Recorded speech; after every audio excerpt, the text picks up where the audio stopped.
Welcome to our YouTube channel Surjeet space. तो guys आज की इस वीडियो में हम डिस्कस करेंगे इंपॉर्टेंट न्यूज़ अपडेट्स को। तो चलिए गाइस वीडियो को शुरू करते हैं। शुरू करने से पहले अगर आप हमारे यूट्यूब चैनल पर नए हो तो ज़रूर चैनल को सब्सक्राइब कर लें और साथ ही साथ बेल आइकन को भी हिट कर दें ताकि आने वाली वीडियोज़ के नोटिफिकेशन आपको मिलते रहें। तो गाइस कल की यदि हम बात करें, जो पहला हमारा न्यूज़ अपडेट है, इसमें हम एसएमसी के रिगार्डिंग जो आजकल न्यूज़ अपडेट्स आ रहे हैं उनको डिस्कस करेंगे।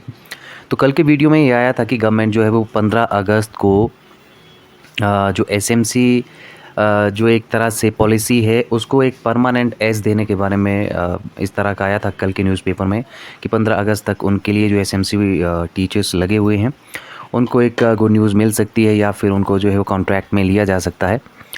ठीक है, लेकिन आज ही इस पॉलिसी को लेके एक जो है कॉन्ट्राडिक्शन का जो दौर है वो शुरू हो गया है। ठीक है, और यहाँ से जो इसको प्रोटेस्ट कर रहे हैं एक तरह से, वो है बेरोज़गार अध्यापक संघ। इन्होंने कहा है कि यदि एसएमसी के जितने भी टीचर्स हैं उनके लिए यदि पॉलिसी बनाई जाती है तो वो कोर्ट के दरवाजे खटखटाएंगे। ठीक है, तो एसएमसी के लिए पॉलिसी बनाना कंपैरेटिवली मुश्किल है अब, क्योंकि जैसे अगर कोई सरकार पॉलिसी बनाएगी या पॉलिसी के बारे में विचार करेगी तो हो सकता है कि जो अध्यापक बेरोज़गार संघ या बेरोज़गार अध्यापक संघ है ये कोर्ट को चला जाए। ठीक है, तो अब सरकार यहाँ असमंजस में है कि क्या पॉलिसी बनाई जाए या फिर ना बनाई जाए। अगर बनाते हैं तो भी कोर्ट केस होगा, नहीं बनाते हैं तो एसएमसी के जितने भी टीचर्स हैं जो कि लगभग 2555 हैं, यानी कि 2555 के करीब जो हैं वो एसएमसी के टीचर्स हिमाचल प्रदेश के दूर दराज क्षेत्रों में जो है वो कार्यरत हैं। अब उनके लिए किस तरह की पॉलिसी बनाएगी, क्या एग्जैक्ट सरकार का जो स्टैंड है वो तो हमें देखने को मिलेगा जब सरकार कुछ उनके बारे में इनिशिएट करेगी तो। ठीक है, लेकिन यहाँ पे बेरोज़गार अध्यापक संघ क्या कहता है, उन्होंने कहा है कि 1999 बैच वाले बेरोज़गार और 2012 वाले बिना कमीशन कर रहे नौकरी।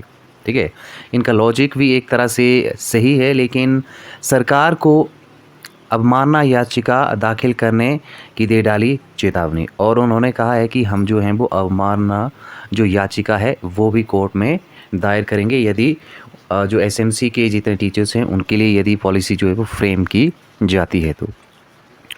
ठीक है, तो ऐसे में अब देखो क्या सरकार का स्टैंड रहेगा, वो काफ़ी इंपॉर्टेंट होगा यहाँ से देखना। लेकिन फ़िलहाल यही है कि जितनी भी, चाहे जेबीटी की हम बात करें, पीजीटी की बात करें, टीजीटी की बात करें, तो एक ये चीज़ मानना पड़ेगा कि जो कमीशन हुए हैं रीसेंट पास्ट में वो एक क्विक सक्सेशन में नहीं हो पाए हैं, जिस वजह से कि सरकार जो है वो अब यहाँ पे under the huge demanding questions में खड़ी हुई है कि किस तरह से हमें अब ये सारे के सारे कमीशंस या पॉलिसी जो है वो फ्रेम करनी है।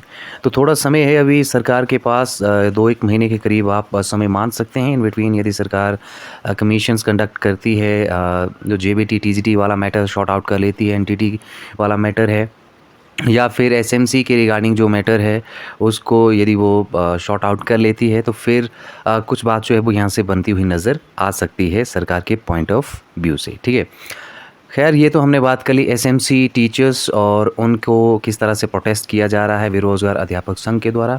अब हम नेक्स्ट बात करते हैं अगली अपडेट के बारे में। नेक्स्ट है, प्रदेश में पंचायत सचिवों के जो हैं वो 389 पद और भरेगी सरकार। ठीक है, पहले भी ये पद जो हैं वो भरे गए थे, उसका जो टाइपिंग का जो एक टेस्ट है वो रीसेंट पास्ट में जो है वो हो गया हुआ है। ठीक है, तो हिमाचल प्रदेश में दूसरे चरण में सरकार पंचायती सचिवों के 389 और पद जो है वो भरेगी। कर्मचारी चयन आयोग हमीरपुर के माध्यम से ये पंचायत सचिवों की भर्ती जो है वो कंडक्ट की जाएगी। ठीक है, इसके अलावा यदि हम बात करें तो सिलाई अध्यापिकाओं को 20% आरक्षण मिलेगा और पंचायत सचिवों के ये पद भरने के लिए 166 पद रिक्त रहेंगे।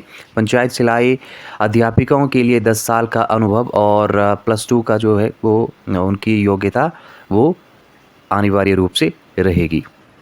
ठीक है, इसके अलावा यदि हम बात करें तो सरकार ने इससे पहले 289 जो पंचायत सचिवों के पदों को भरने की जो प्रक्रिया थी उसकी जो लिखित परीक्षा थी वो विश्वविद्यालय के माध्यम से करवाई थी। ठीक है, उसके बाद नेक्स्ट हम बात करते हैं, ये काफ़ी इम्पॉर्टेंट अपडेट है। वीएटेट वाले जेबीटी भर्ती से बाहर, चयन आयोग ने 1135 को मूल्यांकन के बाद किया इनकार। देखिए ये मैटर जो है वो बहुत इम्पॉर्टेंट है और यहाँ पे जेबीटी वर्सेस बीएड एक तरह से हो जाता है, ठीक है।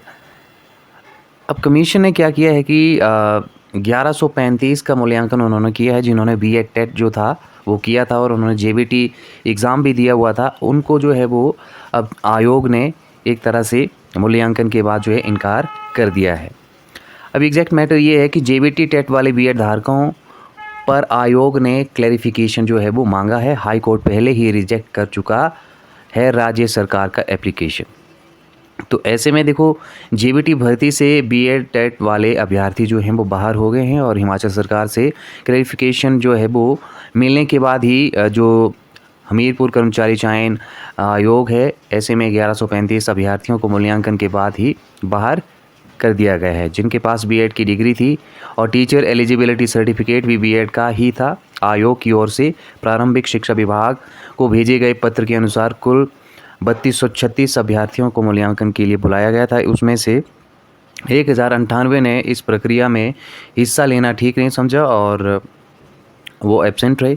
प्रारंभिक शिक्षा विभाग ने 22 जून 2022 को हमीरपुर कर्मचारी चयन आयोग को एक पत्र भेजा था और जिसमें कहा गया था कि बीएड टेट रखने वाले अभ्यर्थियों को जेबीटी भर्ती में शामिल ना किया जाए।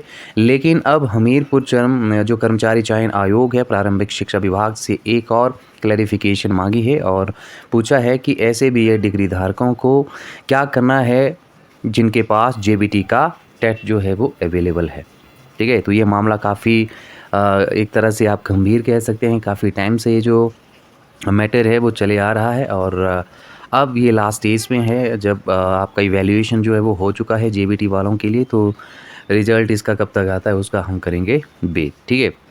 तो गाइज़ ये थे आज के इम्पॉर्टेंट न्यूज़ अपडेट्स। उम्मीद करता हूँ कि आज का ये वीडियो आपके लिए इन्फॉर्मेटिव रहा होगा और इन्फॉर्मेटिव लगे आपको ये हमारा एफर्ट वीडियो के माध्यम से, तो आप ज़रूर हमारे चैनल को सब्सक्राइब कर लें, वीडियो को लाइक शेयर ज़रूर करें, वीडियो अंत तक ज़रूर देखें।